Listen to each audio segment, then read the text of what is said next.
اعوذ باللہ من الشیطان الرجیم بسم اللہ الرحمن الرحیم۔ السلام علیکم ورحمۃ اللہ وبرکاتہ۔ آپ دیکھ رہے ہیں اے ٹو زیڈ عملیات چینل۔ جیسا کہ آپ سب دوست احباب جانتے ہیں کہ پچھلے کافی دنوں سے تحریک لبیک اور حکومت کے درمیان جو افراتفری چل رہی تھی، اس پر ایک بار پھر حکومت نے دو نمبری دکھائی ہے، اور وہ حکومت اپنے معاہدے سے منحرف نظر آ رہی ہے۔ تو سب سے پہلے میں آپ کو یہ بتاؤں گا کہ معاہدہ تھا کیا، تاکہ میں اپنی بات کو صحیح معنی واضح کر سکوں۔ تحریک لبیک والوں نے آج سے 6 ماہ پہلے جب احتجاج کیا تھا، تو اس احتجاج کے اندر ان کا جو معاہدہ تھا، جو موقف تھا، جو ان کا نظریہ تھا، کہ وہ یہ تھا کہ سفیر کے ساتھ، وہ یہ تھا کہ فرانس کے ساتھ تعلقات ختم کیے جائیں، ان کی تمام پروڈکٹ پر پابندی لگائی جائے حکومتی سطح پر، اور فرانس کے سفیر کو ملک بدر کیا جائے، نکالا جائے بطور احتجاج، تاکہ فرانس والوں کو یہ ذمہ داری، یہ احساس دلایا جائے کہ وہ جو کام کر رہے ہیں وہ غلط ہے۔ تو حکومت نے تحریک لبیک کے ساتھ معاہدہ کیا۔ جب پہلے معاہدے کی ڈیٹ قریب تھی تو انہوں نے نیا معاہدہ کر لیا، اس میں بھی یہی تھا کہ ہم فرانس کے سفیر کو ملک بدر کرنے کے لیے پارلیمنٹ کے ذریعے قرارداد پیش کریں گے، اور اس میں جو موقف آئے گا اس کے مطابق ہم فیصلہ کریں گے۔ تو تحریک لبیک والوں نے پھر سوچا کہ اگر پارلیمنٹ میں یہ مسئلہ جائے گا تو وہاں پہ صاف ظاہر ہے مسلمان ہیں، ان کے جذبات ہیں، کوئی بھی یہ نہیں چاہے گا کہ فرانس کا سفیر ملک کے اندر رہے یا ان کی مصنوعات پر پابندی نہ لگائی جائے۔ یہ ایمانی تقاضا ہے ہر فرد کا، ہر مسلمان کا، ہر انسان کا۔ تو انہوں نے یہ سوچ کر پھر نیا معاہدہ کر لیا۔ جب نئے معاہدے کی ڈیٹ قریب تھی تو حکومت نے پھر معاہدے کو توڑ دیا، انہوں نے خلاف ورزی کی، کیس بنائے، گرفتاریاں شروع کر دی، اور اتنا عرصہ یعنی 5 یا 6 ماہ جب گزرے تو اس 5-6 ماہ کے اندر حکومت اسمبلی کے اندر قرارداد بھی پیش نہیں کر سکی۔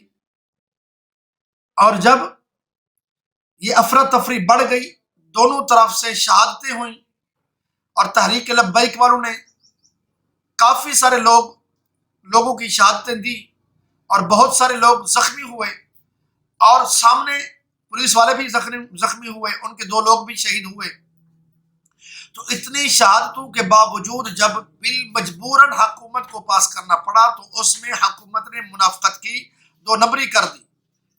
وہ کیا ہے میں آپ کو وہ بتاتا ہوں کہ جب یہ معاہدہ تھا کہ سفیر کو ملک بدر کرنا ہے تو اس کے مطابق قومی اسمبلی کے اندر بل پیش ہونا تھا سفیر کو نکالنے کے لیے، لیکن حکومت نے سفیر کو نکالنے کے لیے بل پیش نہیں کیا، بلکہ انہوں نے یہ کہا ہے، جو قرارداد کا جو متن ہے، جو الفاظ ہیں وہ یہ ہیں کہ فرانس کو نکالنے پر، فرانس کے سفیر کو نکالنے پر بحث کی جائے۔ وہ تو صرف بحث کرنا چاہ رہے ہیں، اور اس کو نکالنے کا کوئی بھی لفظ اس کے متن کے اندر موجود ہی نہیں ہے۔ تو ان قرارداد کے اندر انہوں نے لفظوں کی ہیرا پھیری کر کے ایک بار پھر اس بل کو متنازع بنا دیا ہے۔ اب قومی اسمبلی کے اندر ایک نیا ایشو آ گیا ہے، وہ یہ ہے کہ مختلف جماعتوں کے مختلف لوگوں کو اکٹھا کر کے ایک کمیٹی بنائی جائے گی، اور وہ کمیٹی جو ہوگی وہ فیصلہ کرے گی، اس فیصلے کے بعد جو بحث ہوگی وہ صرف بحث کر کے اس بل کو دبا دیا جائے گا اور ہمیشہ کے لیے اس کو بند کر دیا جائے گا۔